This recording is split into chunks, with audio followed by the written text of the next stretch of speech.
Bonjour à tous, c'est David de la chaîne L'Orme Vert. Bienvenue dans cette nouvelle actu de la semaine. Alors aujourd'hui, on va avoir pas mal de choses différentes. Et comme à chaque fois, on va commencer avec mon repas du jour pour juste vous montrer ce que je mange.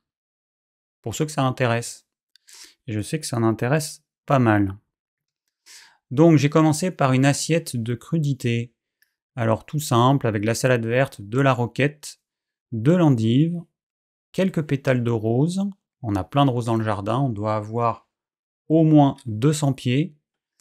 Et puis une fleur de pissenlit à gauche, au centre une fleur de cyste. C'est très joli.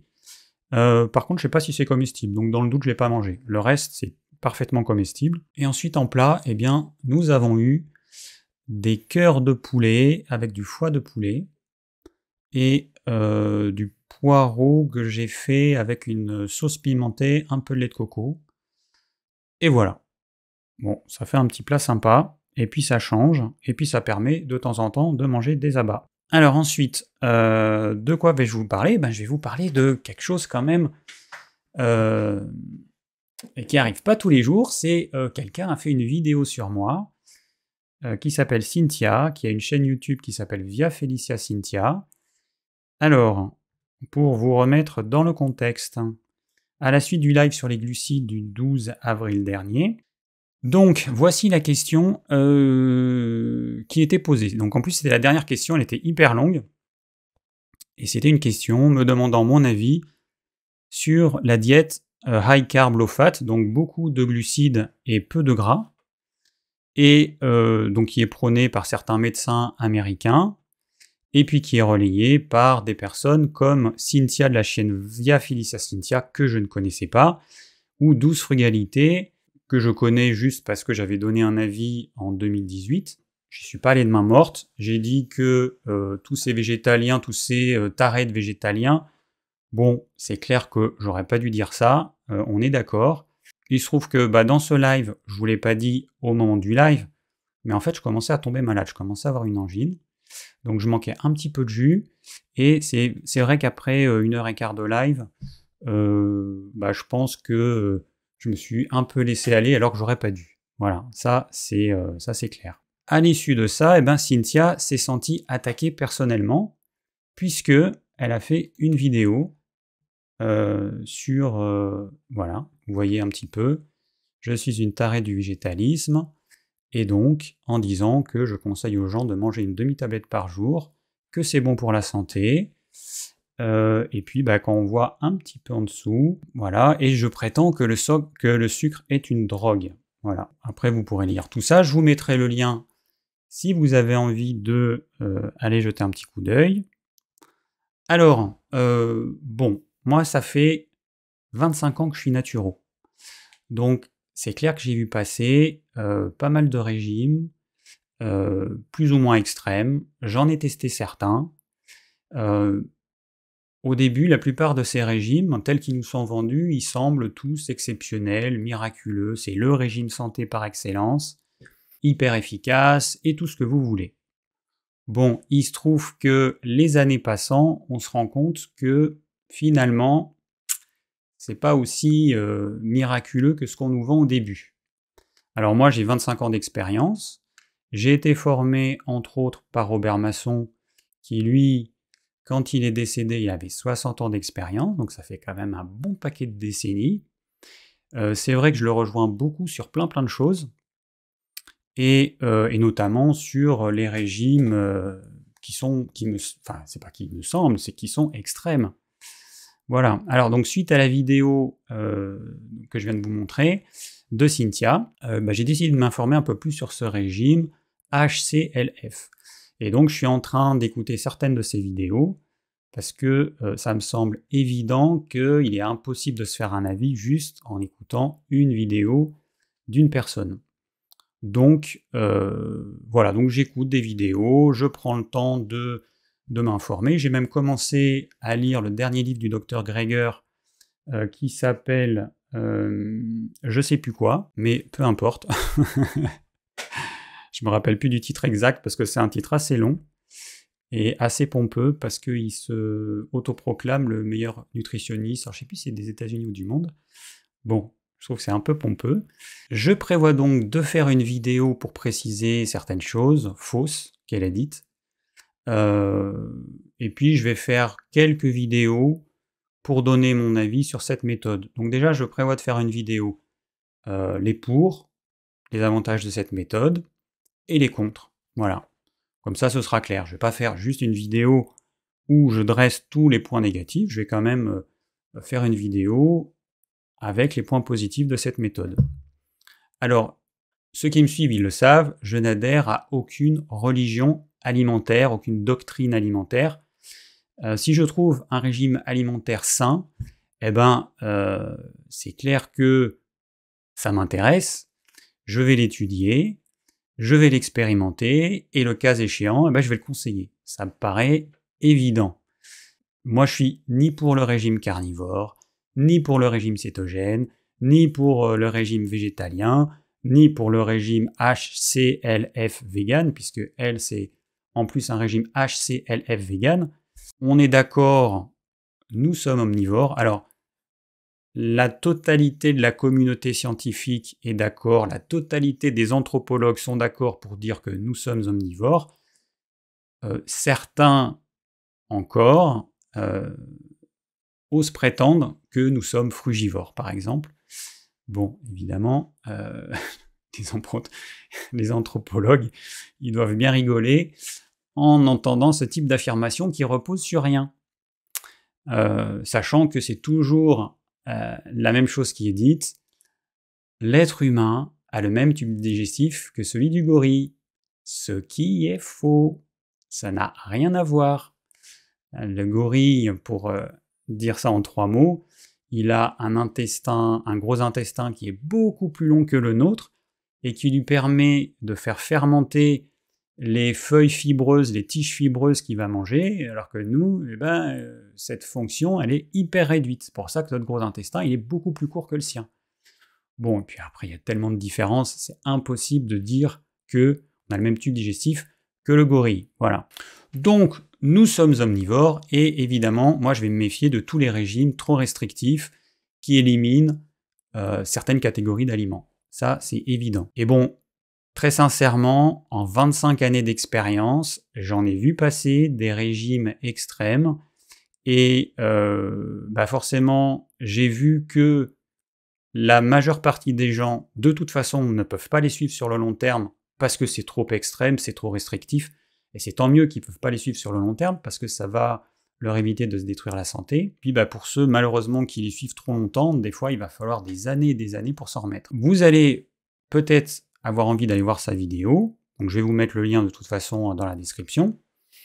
Si vous décidez de laisser un commentaire, essayez de ne pas être méchant ou agressif, et dites simplement ce que vous pensez de moi ou de mes conseils. Si vous décidez de laisser un commentaire sur Cynthia ou sur sa vidéo, s'il vous plaît, veillez à ne pas céder à la facilité de l'agressivité et de la méchanceté. Moi, je suis fermement opposé à ce type de lynchage médiatique, on va dire. Certains de ses abonnés ont, c'est vrai, montré à quel point ils peuvent se comporter de manière inappropriée à mon sens, et j'aimerais qu'on agisse de manière respectueuse et bienveillante, ce serait cool. Voilà, on peut exprimer notre opinion sans pour autant blesser, en l'occurrence Cynthia, ou faire preuve de méchanceté. Voilà, donc ça c'est dit. Vous en saurez plus prochainement, dans des prochaines vidéos, et je pense que ce sera sympa. Voilà. Alors, on passe à la suite. Ah tiens, on va commencer par quelque chose de léger. Alors, la série Marie-Antoinette, qui était très sympathique, avec une actrice qui a joué dans la série Berlin. Alors, on voit dans l'épisode 4 un médecin avec des sangsues pour soigner le roi. Il est traité par Madame du Barry de charlatan, et je me dis que peut-être que les médecins d'aujourd'hui traiteraient aussi ce médecin de charlatan, enfin probablement. Et du coup, j'en suis venu à me dire que les futurs médecins dans 100 ans, peut-être qu'ils traiteraient aussi les médecins d'aujourd'hui de charlatans. Et après une petite citation de Thomas A. Edison, le médecin du futur ne donnera pas de médicaments. Il formera ses patients à prendre soin de leur corps, à la nutrition, aux causes et à la prévention des maladies. Je pense qu'il a tout dit, et ça pourrait ressembler à la définition de la naturopathie. Voilà. Donc je vous en parle assez régulièrement. Les vidéos ou podcasts de Jean-Brice Tivan sur sa chaîne YouTube. Son dernier podcast était super intéressant, intitulé « Ne faites plus de cure détox de printemps ». Je vous invite à aller le regarder, parce qu'on apprend toujours des choses sympas. Les quelques choses que je peux vous en dire, eh bien, les voici. Donc attention, des jeûnes trop longs vont épuiser vos réserves. C'est vrai qu'il y a des gens qui veulent absolument se purifier, se nettoyer, et qui oublient que peut-être qu'ils n'ont pas les réserves nécessaires pour pouvoir entamer un jeûne de X jours. Donc attention. Il conseille également de ne pas diminuer sa quantité de protéines animales. Effectivement, il y a beaucoup de gens qui pensent que les protéines animales sont responsables de tous les maux, vont salir le corps. Non, ça dépend de la qualité des protéines animales et ça dépend de la quantité. Mais entre en manger beaucoup trop et en manger pas du tout, le curseur, il faut le placer juste au bon endroit. Alors il conseille aussi d'augmenter les végétaux crus à mesure que la saison le permet. C'est évidemment ce que je conseille et c'est tout à fait logique. En hiver, on a envie de plus de cuit, plus de chaud. Et puis en été, au printemps, quand il fait beau, quand il fait chaud, naturellement, on va avoir envie de manger plus du cru. Donc il faut y aller si notre tube digestif le permet. Après, il va poser la question, les cures détox, qu'est-ce qu'elles éliminent? En fait, on n'en sait rien. Et personne n'en sait rien. Tout le monde va vous conseiller des cures détox en disant que ça élimine des toxines, mais quelles molécules exactement? Personne n'en sait rien. Donc, et puis pour finir, il conseille d'avoir une activité physique amusante. Voilà, de faire ça dans le jeu. Et je suis tout à fait d'accord. Il y a beaucoup de gens qui n'aiment pas pratiquer de sport ou une activité physique, parce que c'est pas obligé que ce soit du sport, ça peut être une activité physique autre. Et voilà. Et je suis à 200% d'accord avec lui. Alors, zone interdite, les 30 ans les 30 ans de zone interdite étaient 50 ans de révolution entre les rapports hommes-femmes. Alors quand on regarde ça et quand on voit les images d'archives où il y a une journaliste qui interviewe des hommes dans la rue et qui leur demande « Avez-vous déjà violé une femme ?» et que le mec il répond « Oui », comme si c'était normal, avec un petit sourire, ça fait froid dans le dos. Après, il y a plein de choses intéressantes, et peut-être, je dirais peut-être intéressant pour les jeunes générations qui n'ont pas conscience de tout ce qui s'est passé en 50 ans. Moi j'aime bien, de toute façon, tout ce qui concerne les droits des femmes, tout ça, c'est quelque chose qui me tient à cœur. Mais voilà, je vous invite à le regarder. C'était intéressant. Alors un autre documentaire que j'ai vu, hop, je mets mon petit cœur LGBT, Le dernier placard, vieillir gay. Alors ça, c'était intéressant. Quelle est la réalité des personnes LGBTQ+, lorsqu'elles entrent dans le 3e âge? Donc dans son documentaire, il est allé à la rencontre de ces personnes qui ont lutté toute leur vie pour faire avancer les mentalités que se retrouvent encore parfois ostracisées. Ça y est, j'ai réussi. C'est vrai qu'on n'en parle pas. Alors il faut savoir qu'il y a 10% d'homosexuels dans la population, et c'est valable à tous les âges. Et donc il y a 10% de jeunes gays, il y a 10% de seniors gays aussi. Il n'y a pas plus de personnes aujourd'hui qui sont LGBT qui a 100 ans, c'est juste qu'aujourd'hui, ces 10%, ils sont plus visibles, c'est tout. Pas oublier que dans les années 90, on pouvait perdre son logement et son emploi pour motif d'homosexualité. Et évidemment, quand votre survie dépendait de votre capacité à cacher qui vous étiez, c'est clair que les gens ils devenaient souvent très bons à cacher qui ils étaient. Évidemment, c'est des vieilles habitudes qui sont ancrées, qui ont bien fonctionné. Et les personnes LGBT ont réussi à survivre grâce à cette capacité à cacher leur orientation sexuelle. Donc évidemment, c'est difficile de changer à une période de la vie où on est encore vulnérable, et en plus où on devient dépendant vis-à-vis des autres. Et je prends une petite phrase là qui a été dite dans le documentaire: les gens ne se rendent pas compte que lorsqu'on est hétérosexuel, on le dit tous les jours sans s'en rendre compte naturellement dans les discussions. Un homme va dire « ma femme », il va parler de naturellement de ça, un gay, il va souvent hésiter. Il va dire, la personne avec qui je vis, il va hésiter. Ou il va pas le faire. Et c'est vrai que c'est pas évident. Voilà, en tout cas un documentaire intéressant. Alors on va rester dans les questions LGBT parce que j'ai eu une remarque. Alors c'était je sais plus à quel live. Une personne, elle me dit: un petit garçon ou une petite fille n'a pas à recevoir d'influence identitaire dès l'école. C'est déjà assez compliqué de devenir ce qu'on est vraiment, de vivre et trouver sa voie sans recevoir d'influence, ce qui peut s'avérer dangereux. Notre identité est importante à respecter à un âge trop jeune et malléable. C'est une manipulation qui se met en place au sein de l'école qui, elle, n'a pas joué ce rôle. Nous avons le temps. Il y a à la base des mâles et femelles simplement, ce qui n'empêche pas de vivre une homosexualité quand le temps viendra en tant qu'adolescent, jeune adulte ou plus tard. Manifestement, tu n'es pas gay.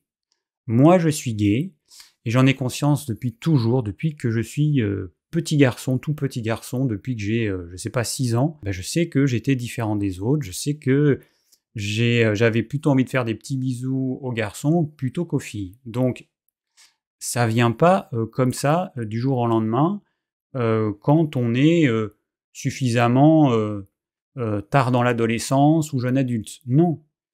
Chez beaucoup de gays, on sait qu'on est gay depuis toujours. Ben donc j'étais gay à l'école primaire, j'étais gay au collège, j'étais encore gay au lycée et je suis toujours. Et donc voilà, donc on devient pas gay par magie à l'âge adulte. Premier point. Bon, on estime qu'il y a environ 10% de gays, de lesbiennes et de bi.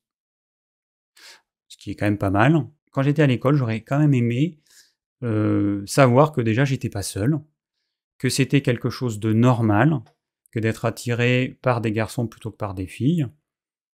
Et bah évidemment, à 8 ou 10 ans, j'étais pas sexualisé, c'était plus des petites amourettes ou des petits bisous, mais j'avais déjà conscience que j'étais attiré par les garçons et que la norme était d'être attiré par des filles.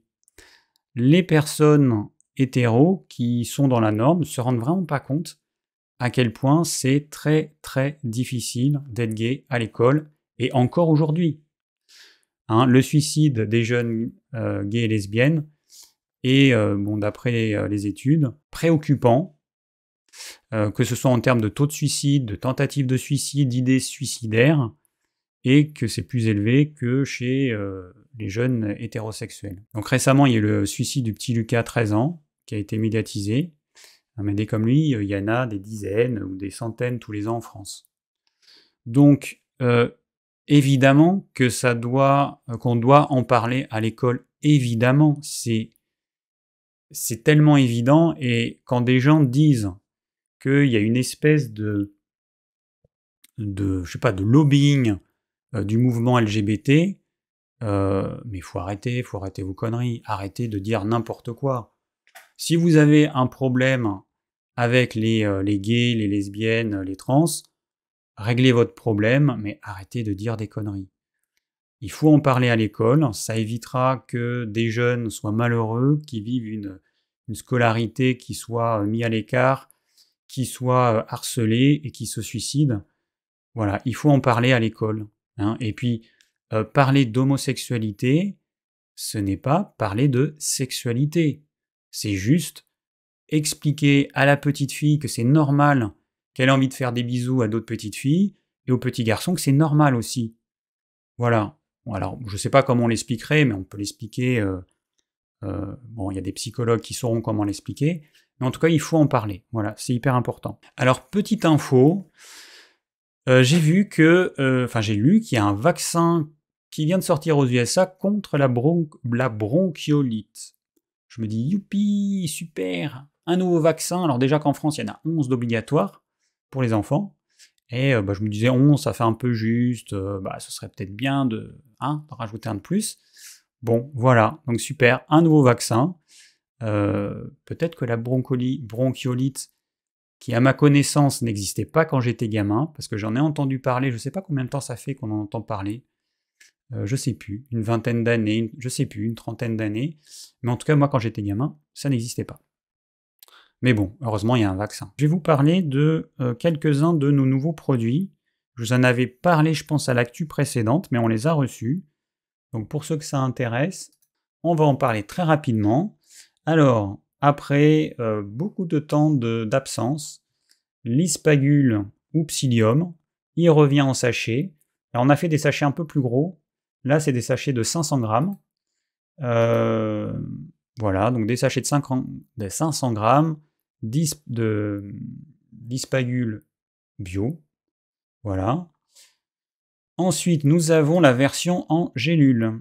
Alors, la version en gélule, c'est exactement la même matière première. C'est de l'Ispagule bio.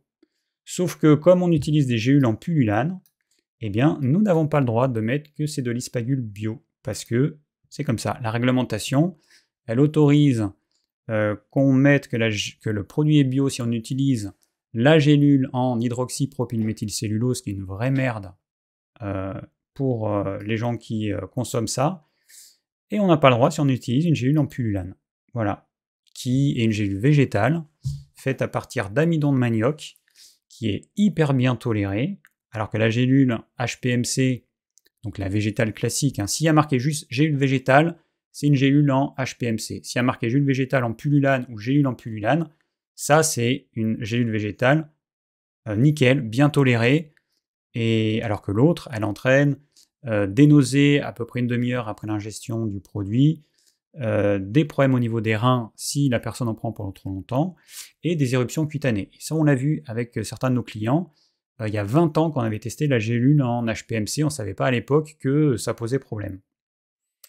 Voilà, donc là vous avez, pour ceux qui n'aiment pas la poudre, vous avez la version en gélule, et puis nouveau produit, vitamine D3 plus vitamine K2. Alors le mélange des deux, il est bien, parce que c'est vrai que ça permet de potentialiser l'assimilation du calcium en ajoutant les deux. Voilà, donc comme vous le savez, nous on n'aime pas mettre du vide, parce que les quantités sont infimes de ces deux vitamines, c'est de l'ordre du milligramme.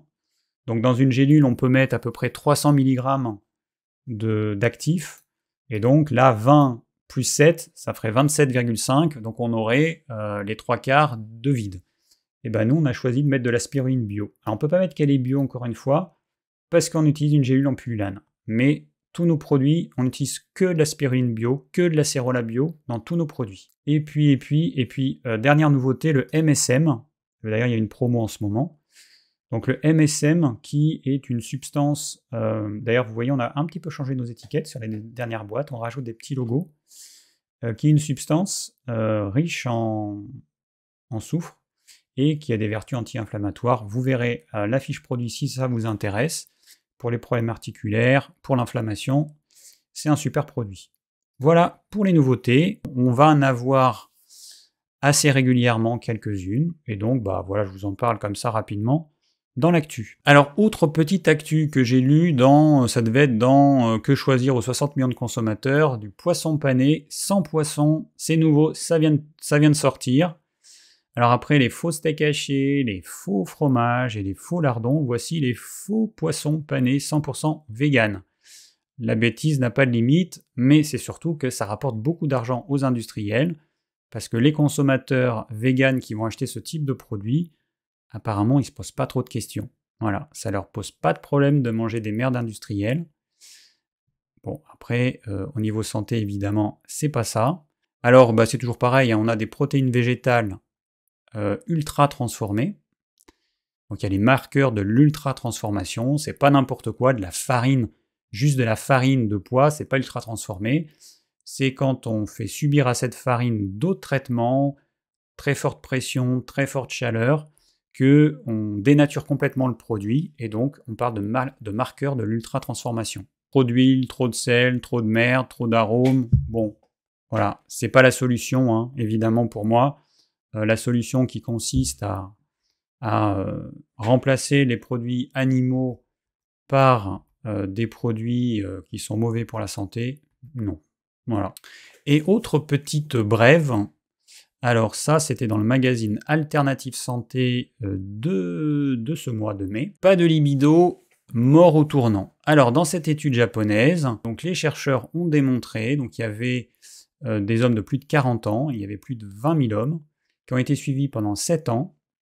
Et l'étude a montré que les hommes qui avaient un intérêt pour le sexe normal, on va dire, avaient un décès réduit de 69% par rapport à ceux qui avaient plus d'intérêt. Donc en gros, ceux qui avaient plus d'activité sexuelle, plus de masturbation et plus de rapports sexuels avec leur partenaire, eh ben, il y avait une mortalité précoce par rapport à ceux qui maintenaient une activité sexuelle normale. Et l'étude rappelle qu'une faible libido, c'est fréquemment synonyme de mauvaise santé. Et effectivement, quand la libido est basse, eh ben, le corps, il fait ça parce qu'il n'a pas le choix, il n'y a pas assez d'énergie, il n'y a pas assez de réserves micronutritionnelles, il y a trop de stress, et donc c'est pour se protéger, pour éviter de perdre encore plus d'énergie, mais en tout cas, c'est le signe qu'il y a quelque chose qui ne va pas. Voilà, donc il faut se poser des questions. Par contre, les chercheurs ne savent pas pourquoi, mais les femmes échappent à cette association perte de libido et mortalité accrue. Voilà, bon, après on n'est vraiment pas fait pareil les hommes et les femmes au niveau hormonal, donc voilà, ils savent pas pourquoi, mais ça peut sembler logique. Voilà pour la dernière actu du jour. J'espère que ça vous a plu. N'hésitez pas à laisser des petits commentaires, et puis je vous dis à très bientôt pour une nouvelle actu.